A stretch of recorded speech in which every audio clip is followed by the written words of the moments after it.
My name is Jocelyn Oji, and this is my submission for POLS 420 personal project. I'm doing my project on Women in Society 2020, which is Mary Wollstonecraft and her vindications in the 20th century.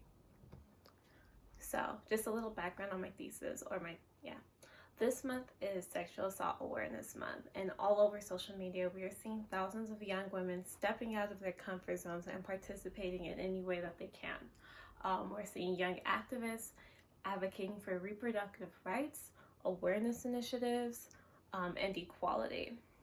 I'm going to focus on Wollstonecraft's opinions on sexual differences and expectations in society, and in doing so, I will be relating her thinkings to present-day ideas of women, highlighting her contempt as well as her perspectives, and on questions of acceptable behavior and evolved gender roles in the 21st century. So, for some context, A Vindication of the Rights of Women is largely considered to be the first feminist philosophical work, and it was published in 1972. So, for some background, just to reiterate, A Vindication is one of the first written thoughts on feminist ideas. And among Enlightenment thinkers, Wollstonecraft speaks on the need of education for women as well as the nature of those gender differences. And note that she is one of the only Enlightenment thinkers who had this type of thinking. So her primary concerns, education for women is her greatest concern for the most part. And A Vindication is the rebuttal to Jean-Jacques Rousseau's misogynistic view on education and the widely held belief at that time that women's knowledge shouldn't extend past the gratification of men. Wollstonecraft opposes that, and anyone else who holds that idea, which is pretty risky considering that this is a widely held belief that's held up even till now. Despite continuous feminist efforts. So her argument is based on the belief that women do have souls and should be regarded as human creatures, to put it in her words. Okay, so Wollstonecraft asserts that Wollstonecraft asserts that women ought to be educated in order to employ reason in their lives. Especially being that this is the quality that sets animal apart from men, as well as the purpose of humankind to perfect one's constitution and nature through exercise of his or her own reason. As for knowledge and virtue, these are qualities which God wishes for men, and women alike to have and to utilize in their lives. To go against that would be, according to Wollstonecraft, immoral. Women behaved a certain way because of the expected nature of their education, and this expected behavior is continually being challenged with the emergence of new contemporary ideas. So this quote, "If then women are not a swarm of ephemera, why should they be kept in ignorance under the pretty label innocence?" Wollstonecraft was an advocate for equality in all spheres of life for women. She asserted her belief that women are not incapable of holding positions of power and holds contempt in the lack of consideration for the female sex regarding the application of contemporary ideas. However, now these ideas are very much shared, although work still needs to be done regarding certain subjects. Where women were believed to be kept innocent and denied education, women all over the world are leading efforts, initiatives, and trailblazing to condemn such an old-fashioned way of thinking. And this is where gender roles come into play. So, gender roles. Perhaps one of the most significant parts of Wollstonecraft's arguments are her opinions on gender roles in society. In Vindication, Wollstonecraft asks why women are expected to be humiliated by exerting and showcasing their physical strength. In the name of reason and even of common sense, what can save such beings from contempt, even if they are soft and fair? So stifling physical exercise and movement for the mere presentation of the ideal body type. that's using corsets. Encouraged to sew and perform homemaking duties all day long, trapped inside the home for fear that their innocence may be ruined.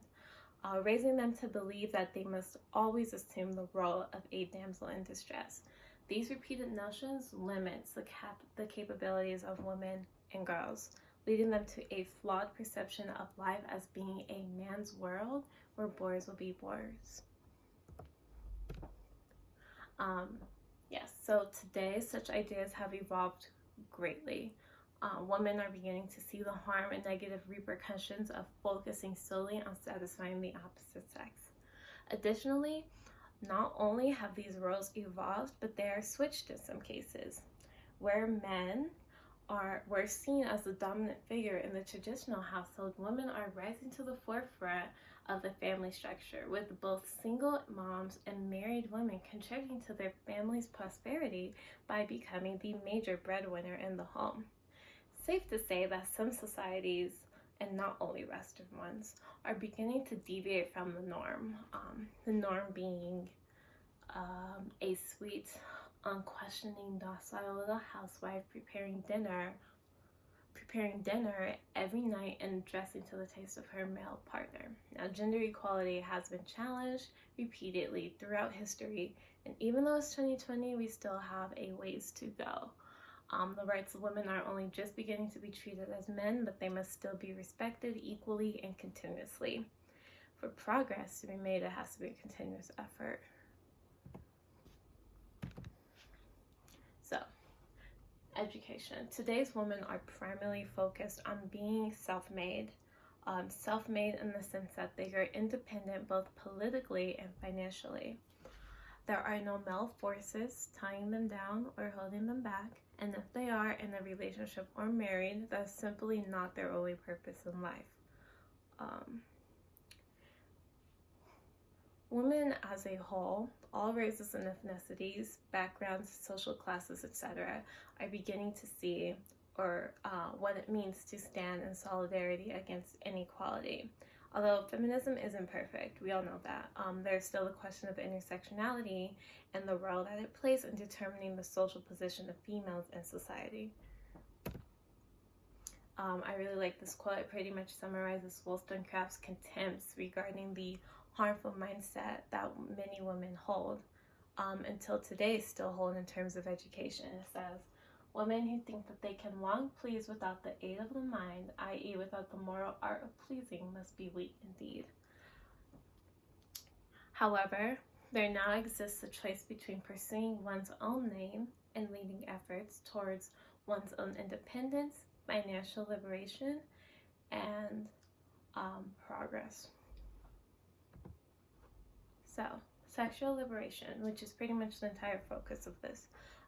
Wollstonecraft recognizes that women are in fact sexual beings, but so are men, meaning that female chastity and fidelity is necessary for a stable relationship or marriage, so long as males remain chaste and loyal as well. Yet, this doesn't give men the power over women when it comes to her sexual experiences.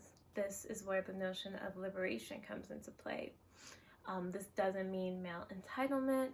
This entails the encouragement of women reclaiming their bodies, their decisions, and their freedoms as their own, further enhancing and encouraging equality in a society that views such an idea or practice as shameless, despite the praise that men get for doing the exact same thing. And this is just a quote to reiterate that. It says, if an innocent girl became a prey to love, she is degraded forever. She hasn't violated any duty except her duty to respect herself. So, in conclusion, Wollstonecraft does not advocate for the fall of society, it's very clear, but she advocates for a change in society. Seeing how this thinking came around the time of the French Revolution, such an ideology was contested and discouraged for fear of civil unrest in other parts of the continent. But now women have the capacity to be equal partners to their husbands while thriving in a society that allows them to pursue their own interests. A century later, women are now enjoying access to education, leading them to greater opportunities in life. So studying Wollstonecraft's writings in the present day really highlighted some relevance in her thoughts, but it also highlighted the archaic nature of some parts, meaning that I see this as a reflection of the changes that have not only taken places in our society, but also the changes that will take place in the future. And these are just my sources. Thank you so much for listening. I hope you have a good day.